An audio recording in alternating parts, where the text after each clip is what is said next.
കുറവുകൾ മാത്രമുള്ള ഒരു പേക്കോലോ അമ്മ. പണ്ട് സ്വപ്നങ്ങളൊക്കെ കണ്ടിരുന്ന കാലത്ത് അച്ഛന് ഞാൻ നല്ലൊരു ഭാര്യയായിരുന്നു. പക്ഷേ അച്ഛൻ സ്വപ്നങ്ങളൊക്കെ സാധിച്ചെടുത്തപ്പോ അമ്മ ചീത്തയായി.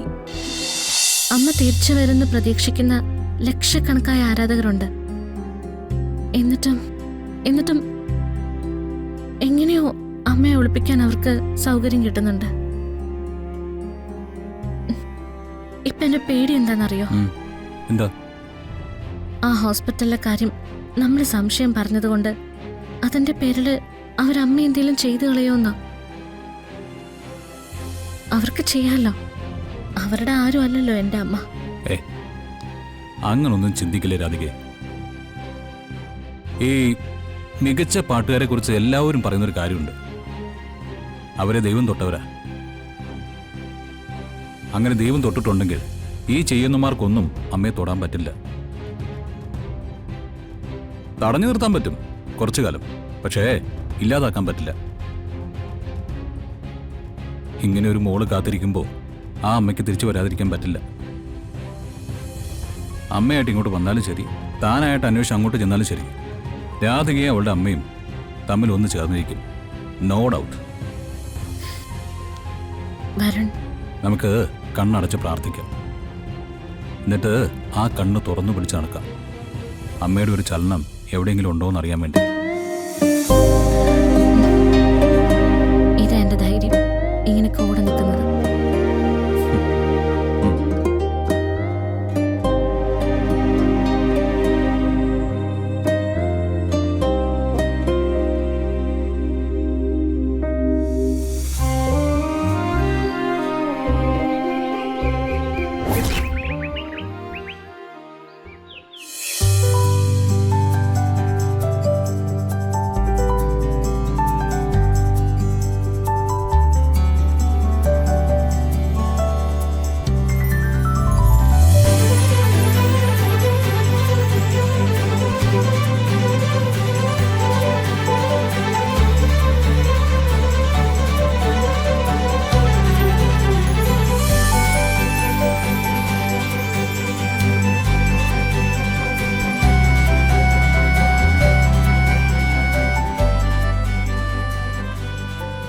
പൂജയിൽ പങ്കെടുക്കുന്നവർ കൃത്യസമയത്ത് തന്നെ എത്തുമല്ലോ അല്ലേ? എത്തും.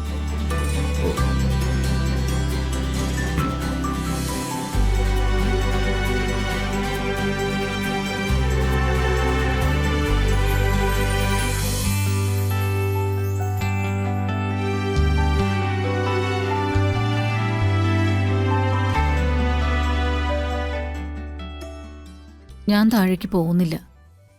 എന്തിനാ പൂജയിൽ പങ്കെടുത്തിട്ട്?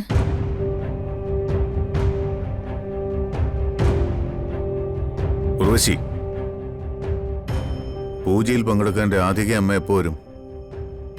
ചോദിച്ചു കേട്ടില്ലേ, അവരെപ്പോ വരും?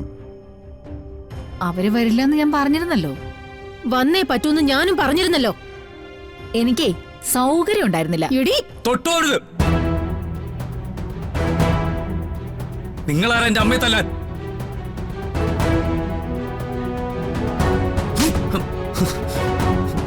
ചന്ദ്രേട്ടാ, നീ മിണ്ടരുത്.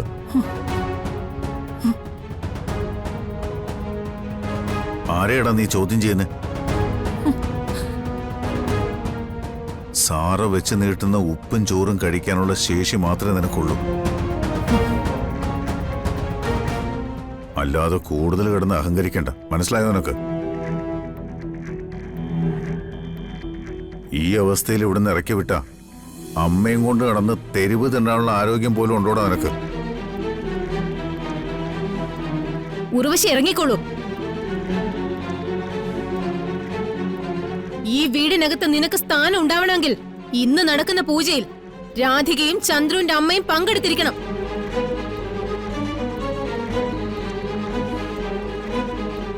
ഇറങ്ങ്, ഇറങ്ങാനാ പറഞ്ഞത്. എന്നെ നോക്കിയിട്ട് പ്രയോജനമൊന്നുമില്ല. ചെല്ലാൻ.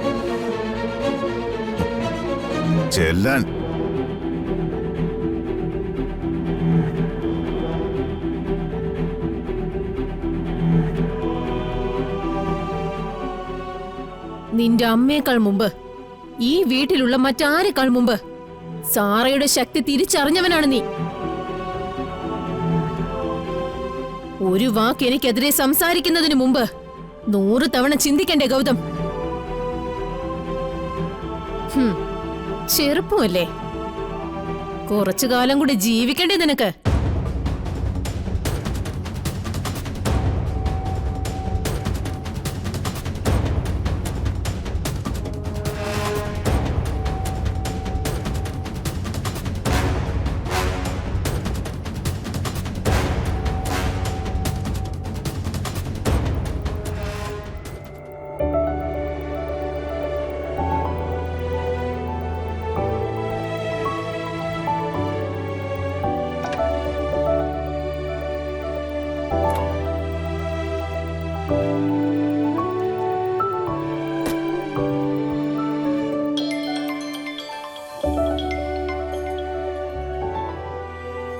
ഹലോ ഏട്ടത്തി.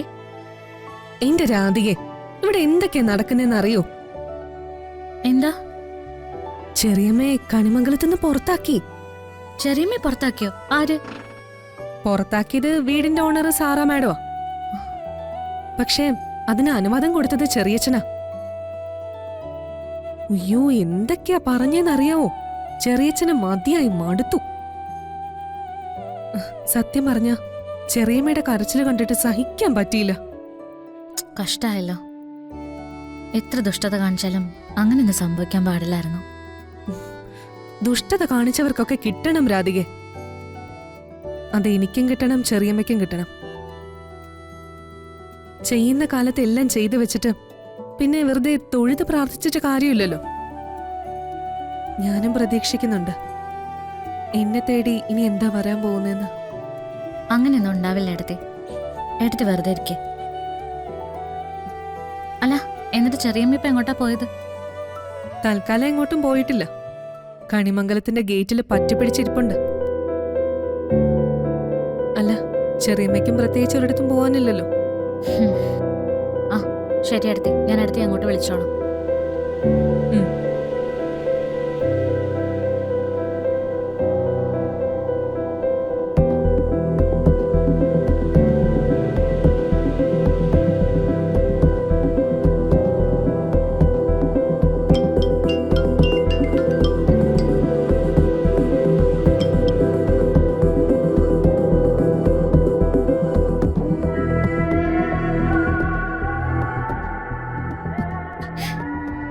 അച്ഛനാകെ മാറി. അച്ഛനിപ്പോ കുറവുകൾ മാത്രമുള്ള ഒരു പേക്കോലോ അമ്മ. പണ്ട് സ്വപ്നങ്ങളൊക്കെ കണ്ടിരുന്ന കാലത്ത് അച്ഛന് ഞാൻ നല്ലൊരു ഭാര്യയായിരുന്നു. പക്ഷേ അച്ഛൻ സ്വപ്നങ്ങളൊക്കെ സാധിച്ചെടുത്തപ്പോ അമ്മ ചീത്തയായി. മുമ്പ് എന്തെങ്കിലുമൊക്കെ സങ്കടം വന്നാ ഞാൻ നിന്നെ വിളിച്ച് പറയുമായിരുന്നു,